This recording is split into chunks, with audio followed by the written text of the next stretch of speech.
Hello, everybody, and welcome to another edition of the Cerebral Smack Talk live on YouTube and StreamYard.com. It's going MF Michael Fletcher alongside Anthony Florio. This is the recap of the first night of SummerSlam that went down here this evening from the US Bank Stadium in Minneapolis, Minnesota. We started out with the first fight of the evening as it was Women's World Champion Liv Morgan putting the title on the line against Io Sky, the Queen of the Ring, winner of the bout, 13 minutes and 35 seconds. Liv Morgan is still the champion. Very good opener for SummerSlam. Solid matchup, great battle, a lot of great ring psychology and everything else. But the main story of this match is that Liv won this on her own. She didn't have Roxanne. She didn't have Raquel. She won this on her own. That's going to end some debates about where Liv Morgan stands when it comes to WWE and whatnot. There was a lot of people that was pushing for Io to win the title tonight. You know, obviously, Liv hasn't defended the title in 100 days, and this was her first title defense since winning the title at WrestleMania. There's been a lot of pushback about it, about why she hasn't defended the title and everything else, but here it is, the proof in the pudding. First title defense going up against a very valid challenger, and she comes out on top. She wins the match. So, at the end of the day, we can say whatever we want to think about Liv Morgan, about her character, but damn it to heck, she still is one of the best at what she does. And I got nothing bad to say about this match. This was easily 3.5 stars. Anthony Florio, it is all yours. The time of the fall, 13:35. Liv Morgan, and still. Well, I'll tell you, MF, this was a solid 3.5-star match. These two have faced each other in several singles, tag, and 6-woman tag matches over the last couple of years. So they have built up a lot of chemistry in that time. You could see how familiar they were with each other's style. Match quickly turned into a competitive back-and-forth fight with both women leaning into their strengths. Io used her speed and agility, while Liv tried to take some shortcuts to keep her title. Raquel and Roxanne, they did show up to give Liv an unfair advantage. But thankfully, that did not play into the outcome. There were times when it felt like it took a little too long to set up certain moves, but it was not enough to ruin the match. It just slowed them down a bit too much in places. The final few minutes were the best part of the match. Io Sky was definitely the star of the match, but in the end, Liv Morgan prevailed to retain the title. Not to take anything away from Liv, but the genius of the Sky was responsible for all of the best moments. And the way Io hit a double knee in the corner looked painful for Liv. She sold it well with her facial expressions. And Io's moonsault to Roxanne and Raquel looked great. I like that.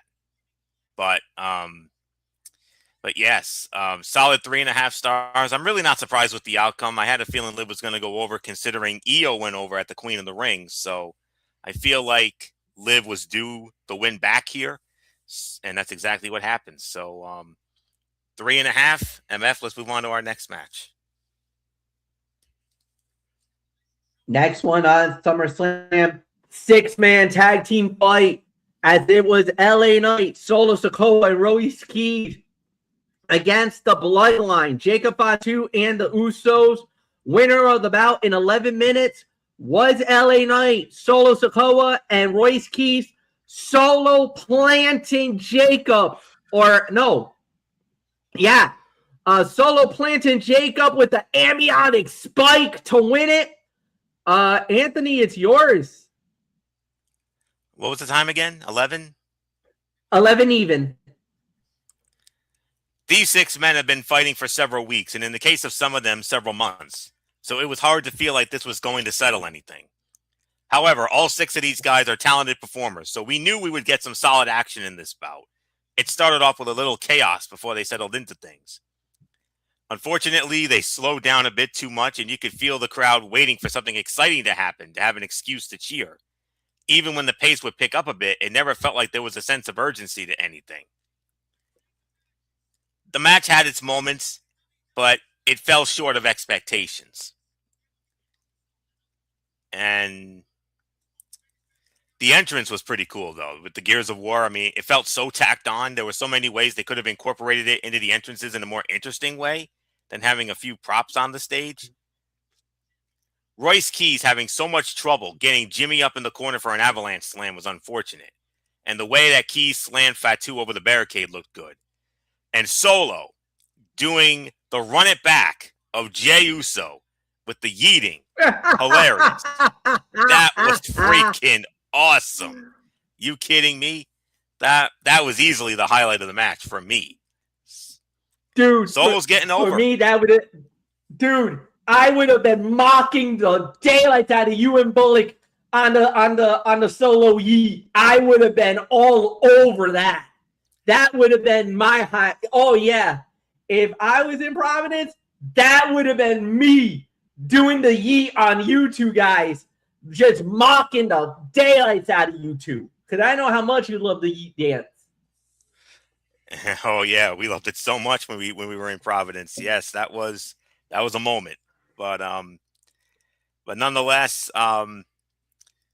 this is in excess of 3 to 3 1/4. I think that's the best way to put it. So a little surprising with the outcome. And LA Knight and Solo Sikoa, the duo we never thought we needed, but we got it. Yeah. And you even said it in our messenger chat. You think this could lead to a possible push for Solo as I give it to you. 3 1/4. I think it is because of the fact that I think Solo's gotten over. I think he I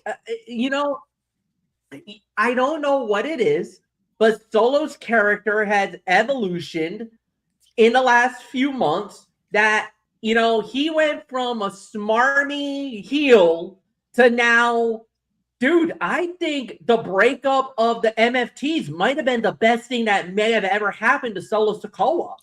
I think with them feuding with the Bloodline, believe it or not, has actually been a great move. And all of a sudden, I could see Solo as a major player in this storyline. So yeah, I think Solo has elevated himself in the last few months, and I think this Solo Dolo character is working because the fans ate it up. And for once, Jey Uso got out-yeeted by Solo. And whoever would have thought that was going to happen? He's right. Maybe the style got bland. Maybe the yeet dance got repetitive, got stupid, got everything. Like he was ripping on them. I think it was on Monday night on Raw. And he absolutely slayed and said basically what everybody was feeling on that particular moment. It was one of those rare moments that, and I was going to say, where was Solo telling the lie on anything? Like, that's the thing I would normally say. Where was the lie? And then obviously Floyer and Michael Bullock would try to defend Jay, Jimmy, defend the yeet dance. But in this instant, Solo wasn't doing anything wrong. He really was speaking how we feel, and not everybody feels this way. I know there's a lot of fans that loves Jey Uso. There's a lot of fans that loves the yeet thing, the whole 9 yards. I think it's really cool. It's amazing. But Jey Uso, you saw the look in his eye when he saw what was happening. It was like, oh hell no, you're not doing that. And yeah, Solo did. So to me, I thought Solo punking out Jey Uso and everything else, giving him his comeuppance was actually a little bit of a nice little twist. Now, yeah, LA Knight and Solo together, a little bit of an interesting thing. But you also remember this. I don't think this war is over. I think this is going to continue with all 6 men. I don't think this is just a one-off. I don't think this is done. But this was a nice win for LA Knight, who needed a win. Royce Keith gets a signature win in his career. You know, other than the Andre the Giant Memorial Battle Royale that he won at WrestleMania weekend. But he really hadn't had a signature win until tonight. And for Solo Sikoa, who not only got the win for the team, but won the match, this is a bigger thing for him now, because now he can parlay this to maybe something even bigger. You don't know. But that's how I feel about the whole situation. All right, so next up we had was Nick Aldis versus Gunther. Winner of the bout in 11 minutes and 40 seconds, Gunther by submission. All right, there's a lot to talk about here. One, excellent match. Excellent match by both men. They absolutely did an incredible job with this. Two, give props to Nick Aldis, man. Out of the ring for 3 years, comes back, gets into the ring, and it looked like he didn't miss a step. He looked fluid. He looked good. Yes, there was moments where you kind of wonder, you know, is he in over his head? No, he's not. He absolutely did the right thing. He did the great match. I know some people are mad because a lot of people wanted Nick to win that fight. But look, I understand why Gunther gets the win. Gunther is protected. There was no way that Gunther was going to suffer the L here tonight. But I will say this, Nick Aldis, you got the utmost respect. You had the fans on their feet, the standing ovation. You got your flowers from the fans. That's exactly, I know what you wanted. That's exactly how you did, and everything else. And oh, by the way, there was a backstage thing after the event was all over, where Nick Aldis was attempting to tender his resignation as the general manager of SmackDown. Obviously, he was on administrative leave because of, you know, the whole thing with Gunther and everything else. Well, Triple H turned around, took that letter and ripped it. Said, nah, you fought like a man. You settled it like a man. To me, you had to do what you needed to do. You needed to settle that, and you settled it. In my mind, you're not going anywhere. As a matter of fact, you are reinstated as the general manager of Friday Night SmackDown. Cooler the temperature on the Gunther situation. Just let that be. Call it right down the middle like you always do. And get back to work, sir. And for me, Nick, I cannot wait to see you back on Friday night as the general manager. You know, you've been a great GM up to this point. I've been very happy with what you've been doing. I'm glad you got your moment in the ring. You deserve that moment. Sucks that he lost. 3.5-star bout. Anthony Florio, it is yours. Now, this was the match that if you heard the commentary that MF and I did, you remember what MF said. He gave a little disclaimer before the match. He said, well, for this next match, if I told you that I was going to be objective during this match, well, that would be a damn lie, because you were not.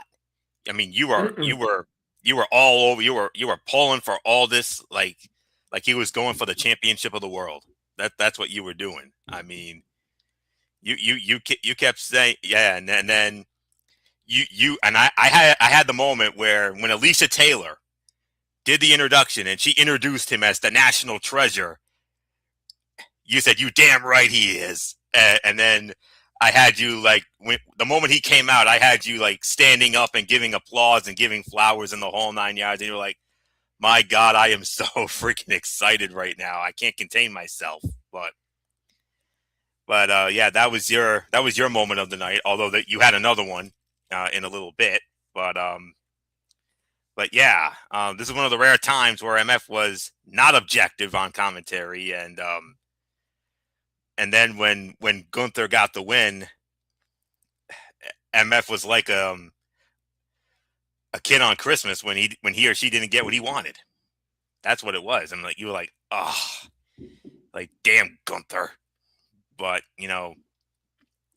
but anyways, all kidding aside, let's get into the business at hand. But because I know how much Nick Aldis means to MF, and that doesn't mean he doesn't mean anything to me too. I mean, you remember MF when we first saw him in TNA with the British Invasion. You remember how high I was on him.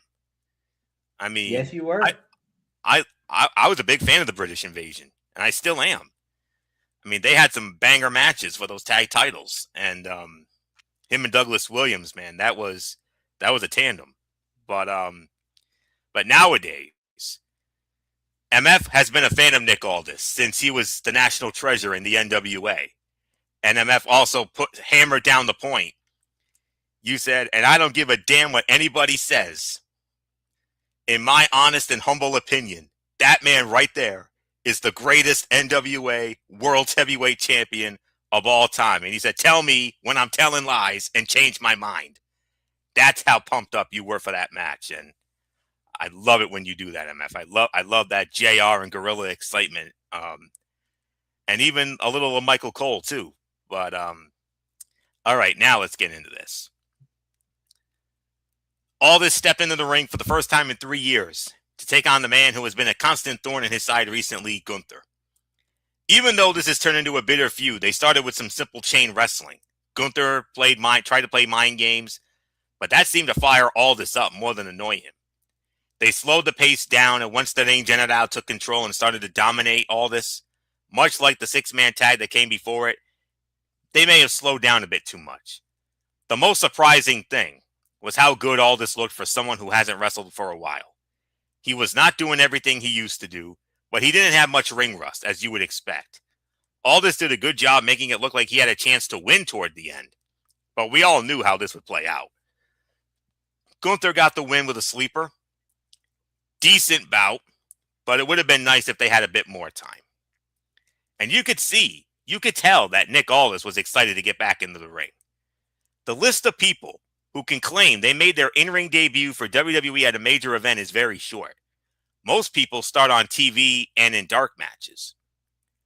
Gunther did a lot of work to make the kip up by all this work. Aldis would have fallen on his back if Gunther didn't pull him up. And I know the one thing that really made MF excited about this match, one of his all-time favorite female wrestlers, if not his all-time favorite, Mickie James, Nick Aldis' wife, along with their young son Donovan. They were in the crowd to cheer. Mickie was in the crowd to cheer her husband Aldis on with their son, and how about that beautiful moment post-match? That beautiful moment post-match with Nick Aldis and Mickie James and young Donovan. I mean, we're family men. And me, I'll admit it, I got a little choked up. I'll be honest with you. Seeing that, and there was also a moment where MF was like, "Hey, maybe one day we'll see young Donovan in a WWE ring one day. You never know." Yeah. I mean, we've seen it many times before. Heck, Triple H and Stephanie's daughter saying "God bless America" at the start of the show. For goodness sakes, what does that tell you? Yeah, she was there. She was there tonight. Yes, and she slayed it. Absolutely slayed it. Well done, young lady. Well done. So the funny thing is that, and I really want to hone in on this because you talked about the emotion for Nick Aldis. If there's one thing you need to do, And fans, I would really suggest you do this. Normally, I never, ever promote another show or another interview or whatever on this platform, but go to Chris Van Vliet. He had an interview with Nick Aldis. Yes, he did. That went down recently. Mm-hmm. And he got very emotional when they were talking about this upcoming match. I want you to go out of your way to watch that interview. If you want to know what it meant for Aldis to be at SummerSlam, you just watch that interview and you'll understand what that moment meant. And that's why that in a way did fuel me in my commentary tonight. That there was a little something more to me normally than I normally am, because Anthony knows I'm more down the middle. I'll go wherever. Objective. But this match definitely spurred a little more out of me than usual. So yes, if Florio was right about that. So, so do I know you or do I know you? So that's all there is to say on that. I mean, and I love that. I mean, that made the match even more exciting for us. I mean, you going, you doing rah for all this and saying and everything you did. I'm still having a little chuckle over that, because it got me going. So to see you all pumped up and everything else, bringing the JR side. I mean, you're usually more like Gorilla, but this was one of the rare times you brought the JR out of you. I mean, yeah, I mean, that was fun. That was a fun match. So 3.25, teetering on 3.5. I think that's the best rating to give it. Outcome never in doubt. We all knew Gunther was going to win this one. He needed it, honestly, because he's been losing a lot of big matches lately, and he hasn't had that big win in a while. And I felt like he was due for one, like it or not, and he got it. So yeah, I think the last major win that Gunther's had, I think, is the fight against Cena when he retired John Cena. I don't think he's had another AJ. Oh yeah, the AJ Styles too. Yeah. So yeah, back at Rumble. Seth Rollins. Don't forget Seth Rollins. WrestleMania. Yeah, he beat Rollins. Yeah, he beat Rollins at Mania. Yeah, true. Because of Braun Breaker. But yeah. Yep. So let's not forget that. But bottom line, Gunther needed it a lot more, and it was awesome to see all this in a WWE ring, getting his moment, and now he gets to go back to being the general manager of SmackDown. And I know you're very happy about that, MF, because you were not thrilled when Adam Pearce was running it for a little bit, but your boy's back in, and let's wait and see what he does this coming Friday night. So 3.25, 3.5 stars. MF, top-notch commentary as always. We got to see more of the screaming Michael Fletcher out of it. Always a pleasure. So not much more. We have another 6-person tag to get into. Only it's 6 women this time around. Yeah, it's Fatal Influence against the Bellas and Paige. Winner of the bout in 7 minutes and 30 seconds was Fatal Influence.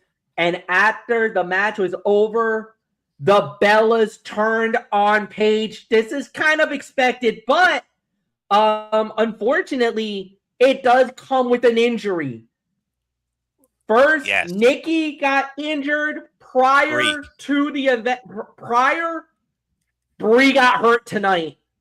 It is being reported now and was confirmed by Triple H that Brie suffered a shoulder injury. We don't know the severity of the shoulder injury, but it was enough to cause a little bit of a concern. And if you notice, Brie was not as forceful into the attack as Nikki was on Paige.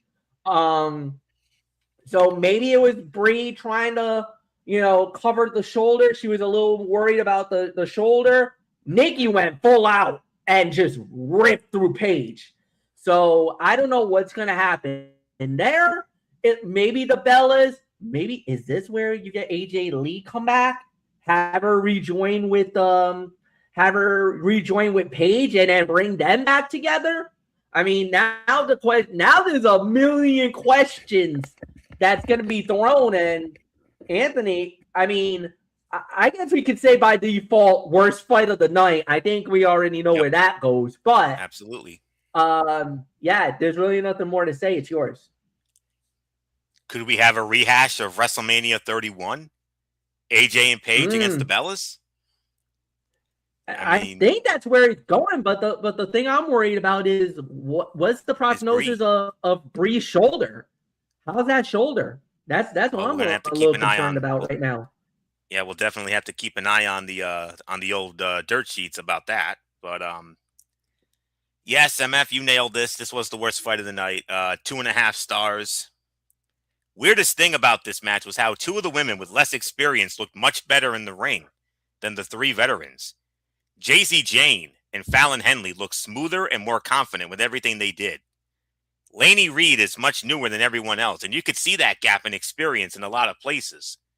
They all tried to make this a chaotic encounter, but it seemed way too choreographed to feel like mayhem.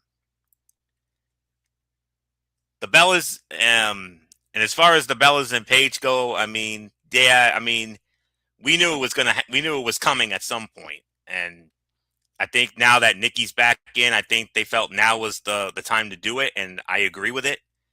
I mean, we'll have to wait and see what happens with Brie after the shoulder injury.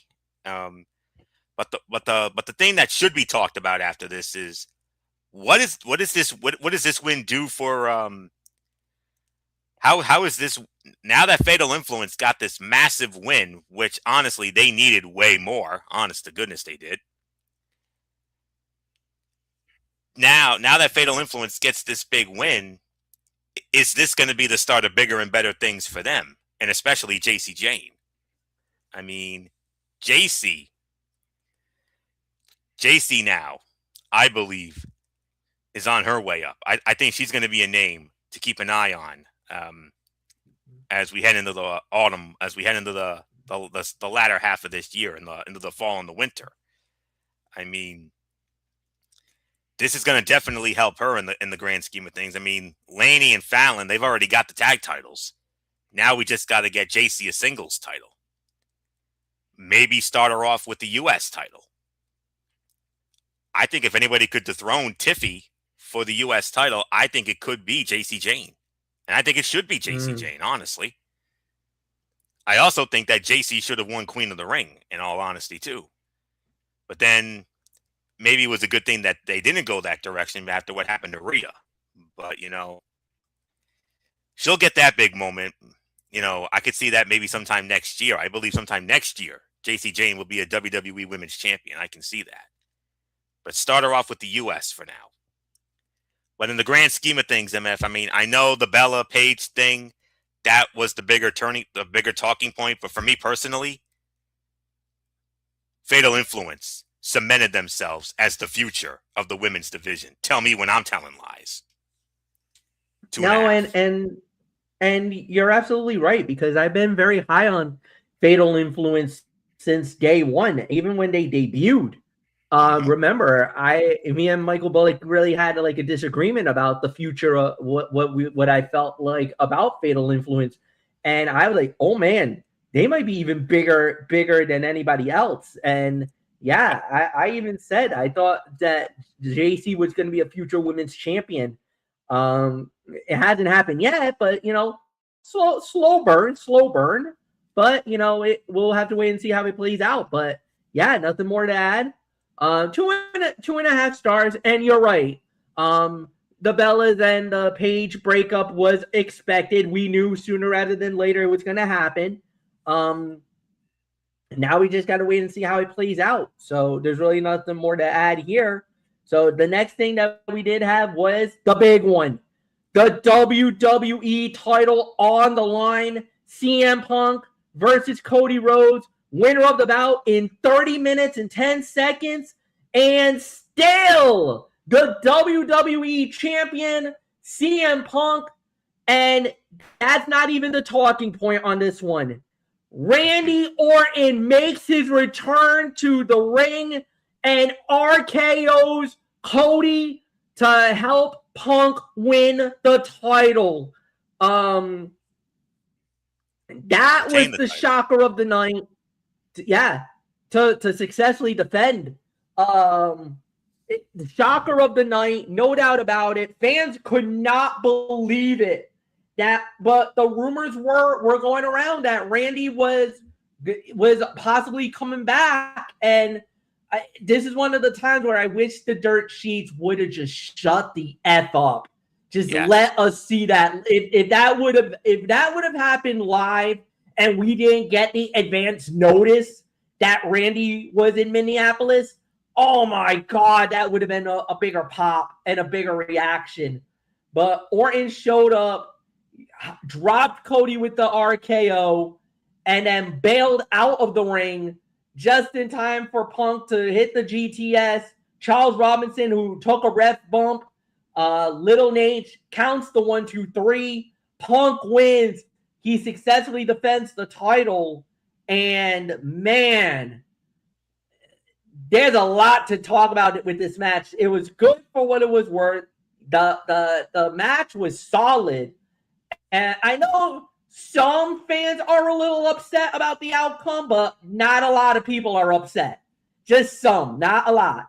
A lot of people are loving what happened, but we didn't really get a true heel out of this fight. So we'll wait and see how it plays out. Cody and Orton's definitely going back down the road again. And then for CM Punk, now you wait, because there's a big fight tomorrow that's going to determine his next challenger for the undisputed WWE title. Finn Balor, Sami Zayn, tomorrow night at SummerSlam. Anthony, this was easily 4 to 4.5 fight of the night for me. Easily fight of the night, 4.25, teetering on 4.5 stars. This was that other big moment that I had MF, going crazy during. I mean, we talked about it with all this, and when Orton showed up, MF not only did his what, and then he did the and then when he hit the RKO, you yelled it out, yes, and then you yelled out RKO out of nowhere. And then MF was marking like crazy for Orton coming back. Okay. They did a good job incorporating some old school wrestling moves with their modern styles. It was not a high bar to clear, but this quickly became the best match we had gotten up to this point in the show. Solid back and forth fight with some good fundamental pro wrestling. It was such a different feel from every other match on the card. They got enough time to make this an enjoyable encounter without feeling like they had to rush. And what else is there to say? The Street Fighter intros before the match were kind of fun. Cody's skull mask had Guile's hair. CM Punk, his gear, a reference to the former Minnesota North Stars. Yes. Yes. MF knows this. I knew you were gonna realize that one. 2-time Stanley Cup finalists, 1981 and 1991. They lost both of them, but who cares? Iconic team from yesteryear. And ask anybody who knows me. They know how much I love the yesteryear teams. And the Minnesota North Stars is most definitely one of them. Punk's gear was a reference to former NHL team Minnesota North Stars. But, yeah, like I said, pretty dang cool. And Punk used a jumping head scissor takedown. You don't see much of that these days. And to me, there was something strange about this match. As great as it was, there was some point most of the time during the match that the crowd was not into it. Crowd didn't seem too into some of this match at most of the time, considering who was in there. I'm a little disappointed about that. But other than that, Great match. It was the fight of the night, no doubt about it. Match of the year? No. It's not a match of the year candidate. No. Not quite. It's 4.25, teetering on 4.5. Randy Orton back. I mean, where the heck has he been? I mean, we haven't seen him since he punted Cody's head off at WrestleMania Saturday. They said that he did suffer an injury after, and they said they were concerned that it was the back again with Randy Orton, but that's why they kind of held him off for a little bit, but they didn't hold him back tonight. He was back to his old tricks. And I know how happy you were about that. I mean, because we all know how, I mean, why do you think we call him after Cerebral Viper? Not only because of Triple H, but also because of Randy Orton right there. So, and I did have you marking out like a crazy man the minute he showed up. But anyways, great main event. Nothing wrong with the outcome at all. Had we done a show last night, apologies for not doing one. Work commitments beyond my control. Work commitments beyond my control. Work commitments beyond my control. But it's all good, But had we done a show last night, I actually would have had CM Punk winning this match. I mean, I did too. I will openly and honestly admit it, although I have several times, but in case anybody new was watching, I am a big Cody Rhodes mark. I'm not ashamed to admit it. Big Cody guy, especially WrestleMania 40. That was my crowning moment. You know that. And I'm going to cherish that for the rest of my life. And, but as much as I love the guy, and I do, I've got a lot of his stuff, as you know, but, Punk needed it a lot more. Cody's already had the title 3 times. He didn't need it again. There's more money in him chasing. Number one. I mean, look at WrestleMania 40. Chasing for a year. He chased Roman for a year after losing to Roman. Most demoralizing loss of his career. He chased the man for a year, finally got his moment, and there's more money in him chasing.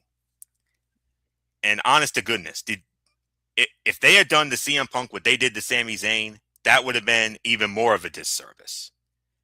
I mean, taking the title off Sami after 9 days was one thing, but to have Punk hold the title for what, 26 days? As much as I love Cody, I would not have been okay with that. I love Punk too. I'm a big Punk guy too. Did you see him on that post show tonight? Vintage CM Punk, and that's why I love the guy personally. He did not hold back on that post show tonight. He did not hold back. Go out of your way to check that out. It was at the point where Joe Tess couldn't stop laughing. Joe Tess was having a laugh fest. Did you see Joe Tess? Yeah. Joe Tess couldn't stop laughing. He was trying so hard, but he couldn't do it. And we all know Joe Tess is one of the best air traffic controllers when it comes to hosting, pre-shows, post-shows, and whatnot. He's awesome at what he does, and we're big fans of his. But oh my gosh! But I'm glad. I mean, this was the correct outcome. Will Cody ever get it again? Of course he will. He's definitely going to get another run with it. It should not happen for a long while. And now that you got Orton back in, you could pick up right where they left off from WrestleMania. And the best part is, it does not need the title, and it doesn't need the title, and the title's not even going to be in play because Punk's got it. So no. Yep. We're going to have a fresh title feud regardless. I would love to see a Punk and Sammy title program. Pick it back up from the Monday Night Raw in Chicago. Even though I kind of want to see Finn get it because, poor Finn Balor, I mean, 10 years ago, he wins the inaugural Universal title, hurts his shoulder, had to relinquish the belt 24 hours later on Raw, and he hasn't even had a sniff of the world title since. And that's criminal. Yeah. That is criminal. He actually he only fought once for the title recently? If I remember correctly, when CM Couple Punk was the times. champion, yeah, he's fought for Yeah, the World CM Heavyweight Punk. Championship. CM Punk, yes. And of course, the 2019 Royal Rumble when he challenged Brock Lesnar for the Universal title. Yes. I So I mean, mean, he's had those his are the only couple moments, times I but can not, recall. few and far in between. Yeah, few and far in between. And it's because you saddled him with the Judgment Day, which was cool at first, but then boy did that lose steam in a hurry, did it not? Mm. Especially nowadays. And he's probably counting his lucky stars, saying, "Thank God that I'm out of that nonsense. Please, I wouldn't want to be a part of that group for anything. Even if they paid me $1 million, I would still say, hell no, I ain't joining that ragtag group. No, thank you." But it is what it is. So I I think Sammy likely gets it. But on all honesty, MF, I would love to see Finn get at least one with it. I mean, Punk even said it during the promo. He said he could. I mean, Sammy even said it during the promo on SmackDown last night. He could have been champion like 4 or 5 times by now. He could have. He's that good. Look what he did with the NXT title. Mm-hmm. I think he held it longer.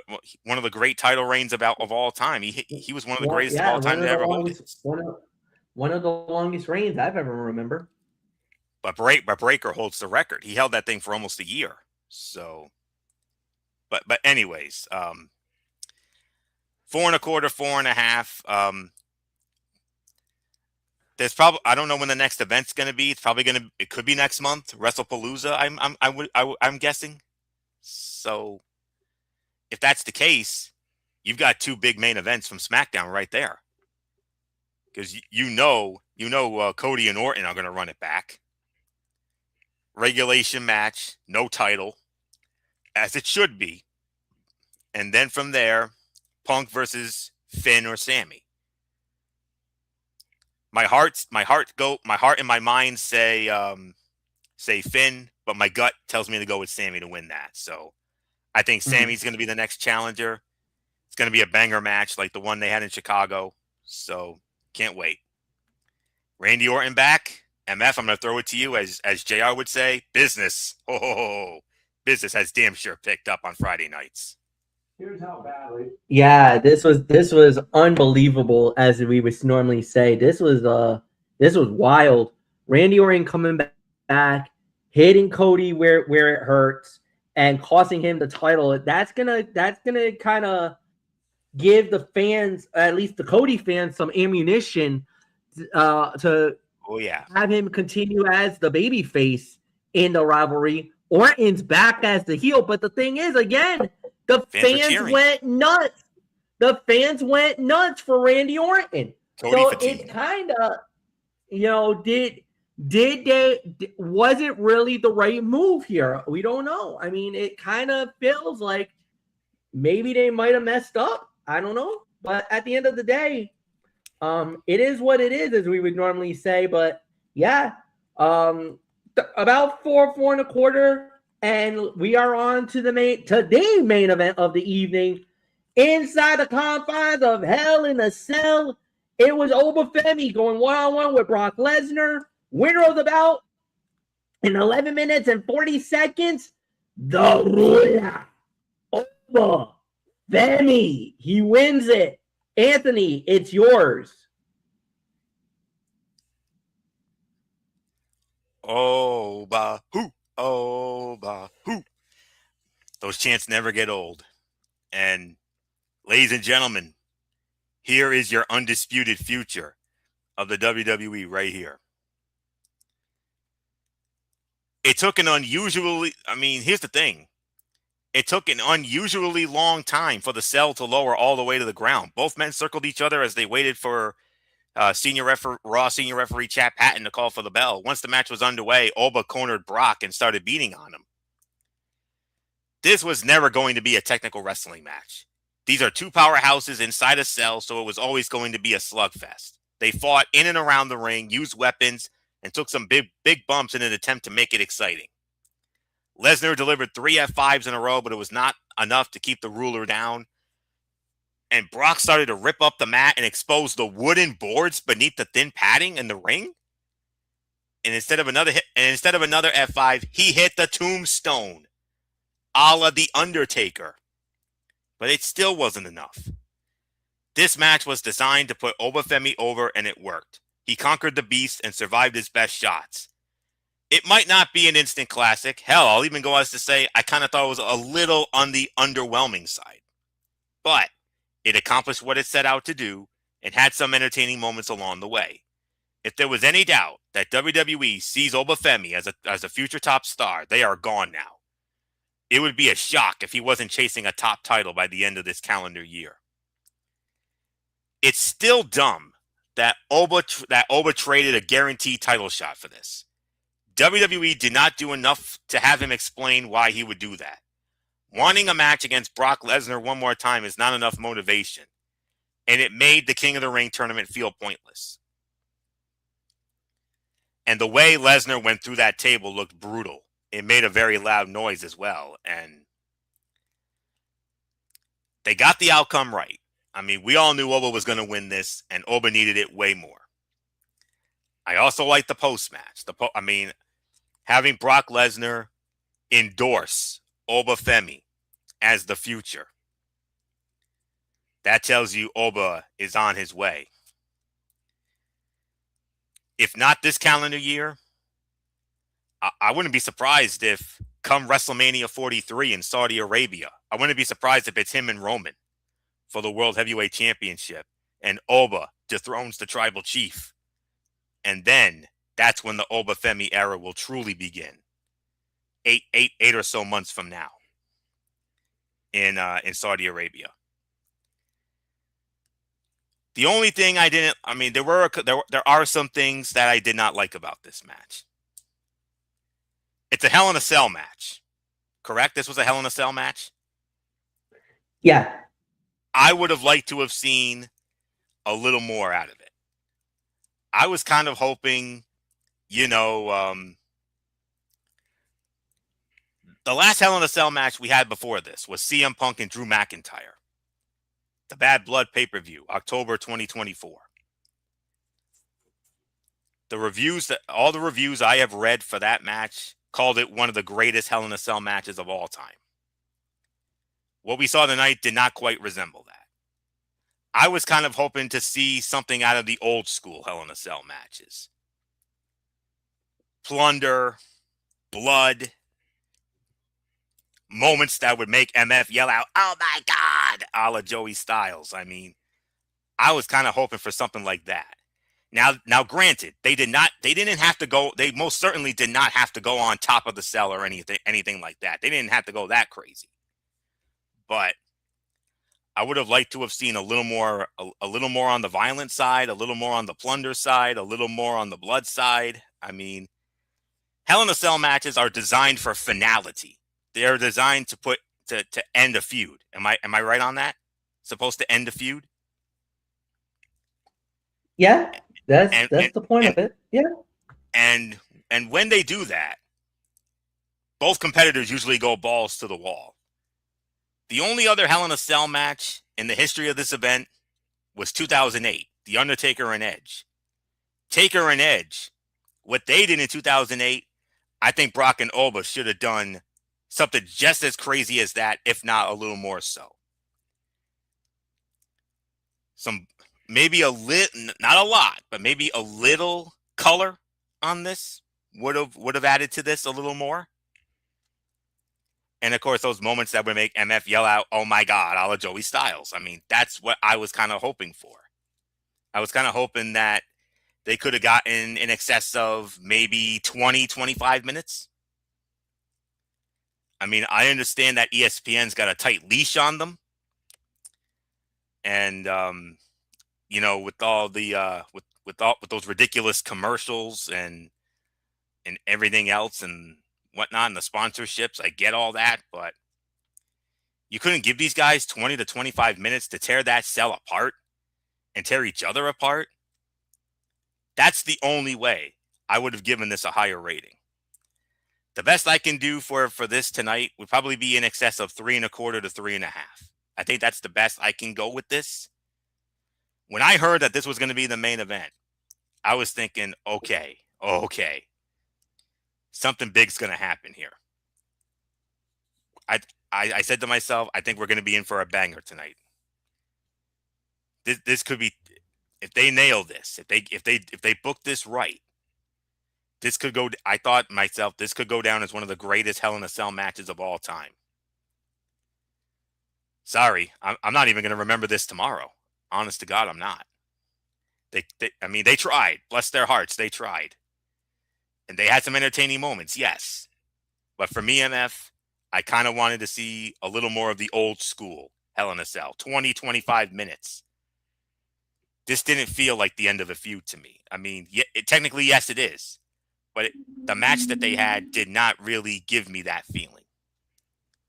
Yeah. I'm happy for Oba. I'm over the moon for Oba. I love Oba. Oba's my guy. He's Bullock's guy. And we love doing the Oba chants, and we love doing the strut and the whole 9 yards. But happy for Oba. He's on his way, though. He's got the rocket packs officially strapped onto him. I love the post-match with Brock putting him over. Awesome moment there.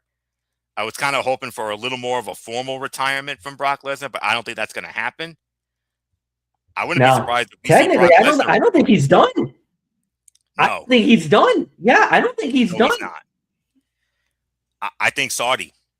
I think Saudi 43. I would be shocked if Brock Lesnar is not on that card. I will be shocked if he is not on that card in any way, shape, or form. But like I said, post-match was great. Outcome 100% correct. Oba's a made guy. Undisputed future of the company. No ifs, ands, or buts about it. But I couldn't help but feeling a little bit underwhelmed. When it was over, I was like, that's it? That's it? I was kind of hoping for 20 to 25 minutes. Easy. Give them as much time. Give them as much time as you want. Let them tear that son of a bitch apart. Yeah. Sorry. Still good though. 3 1/4. I mean, on 3 1/2. That's the best I can do. MF. Yeah. It's all yours. I mean, it's a minor gripe. It's a minor gripe. It's a minor complaint that I think we all would agree we would have. But it wasn't like the worst thing that we've ever had. I mean, it could have been a lot worse. But I will say this. The outcome was forgettable. Even though I think, yes, Oba deserved the match and he deserved the win. And I think we all can agree with that. I think the disappointing part was that I think we all felt like it was going to be even better, and we kind of got left in the dust on that one. I get it, but at the end of the day, I think they did a fine job. It was good for what it was worth. So I really got nothing more to say. Yes, 3 1/4 stars is my rating for it as well. We move on, and yes, the overall rating, fine show. I mean, it was a good SummerSlam. It was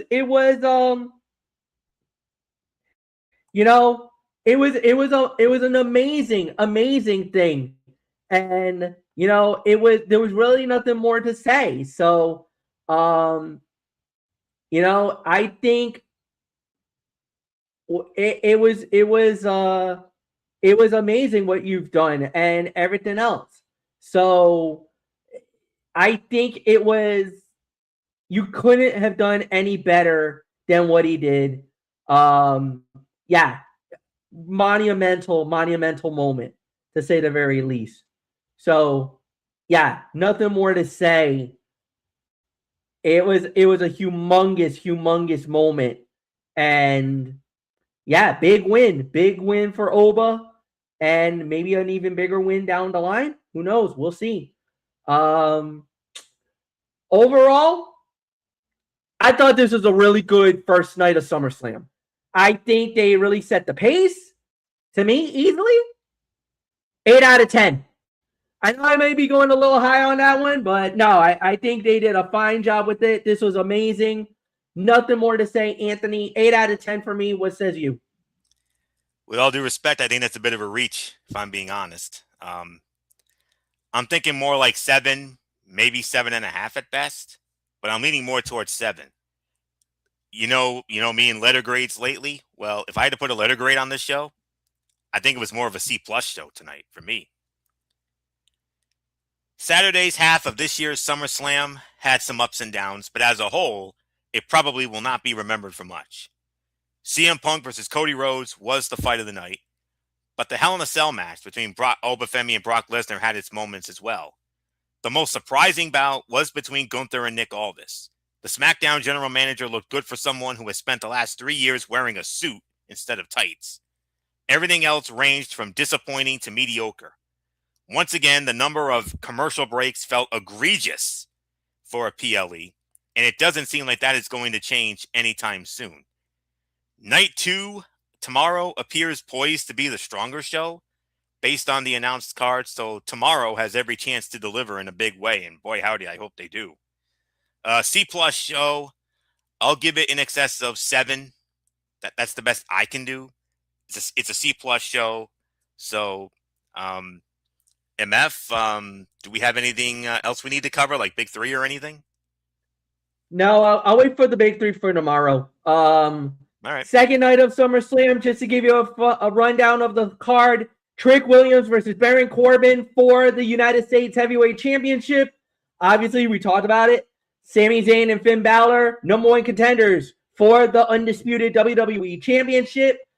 Danhausen versus Dominic Mysterio in a human monies on a pole match. This is the big, and these 3 matches are all huge. First one, for the interim WWE Women's title, Tiffany Stratton, Jade Cargill, Chelsea Green, Lash Legend, and Charlotte Flair in a 5-way ladder match. Then we have is Chad Gable going one-on-one against Penta for the Intercontinental Championship, and the main event, Roman Reigns versus Seth freaking Rollins for the World Heavyweight title. That all goes down tomorrow night. And guys, we will recap that right here tomorrow night. Almost same time. So guys, we are out of here. Have a great night. Until then, for Anthony Floyo, I'm Michael Fletcher saying so long, everybody, and we'll see you all tomorrow. Goodbye.